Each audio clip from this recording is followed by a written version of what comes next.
అందరికీ నమస్కారం. Welcome to Telugu world. మంచు వారింట మరోసారి పంచాయతీ హీట్ పెరిగిపోయింది.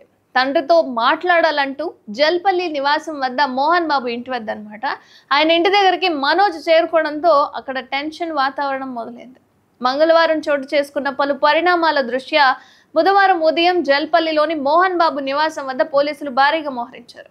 కారణం ఏంటంటే మోహన్ బాబు ఇంట్లోకి మనోజ్ వెళ్లేందుకు ప్రయత్నిస్తూ ఉన్నాడు అండ్ గేట్ తెరవకపోవడంతో ఆయన బయటించాడు. అయితే ఈ క్రమంలోనే పోలీసులు అప్రమత్తమైపోయారు. ఇంటి పరిసర ప్రాంతాల్లో ఎలాంటి ఉద్రిక్తత పరిస్థితులు చోటు చేసుకోకుండా కట్టుదిట్టమైన భద్రత అనేది ఏర్పాటు చేశారు. ఇక మోహన్ బాబు ఇంటికి 2 కిలోమీటర్ల దూరం నుంచి ఆంక్షలు విధించారు. తన కూతురు పుట్టినరోజు వేడుకల కోసం మనోజ్ జైపుర వెళ్లడాన్ని అవకాశంగా తీసుకొని ఆయన సోదరుడు విష్ణు తన ఇంట్లోని కారు తీసుకెళ్లినట్లుగా పోలీసులకైతే ఫిర్యాదు చేశాడు మనోజ్.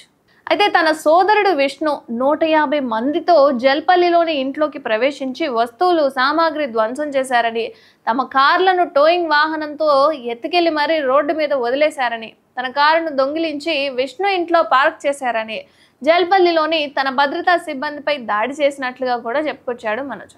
అయితే కారు చోరీపై నార్సింగ్ పోలీసులకు సమాచారం ఇవ్వగా అది విష్ణు ఇంట్లో ఉన్నట్లుగా గుర్తించారు. నిజంగానే అది విష్ణు ఇంట్లోనే ఉంది. మరి ఎవరు తీసుకొచ్చి పెట్టారు అన్నది మాత్రం తెలియదు.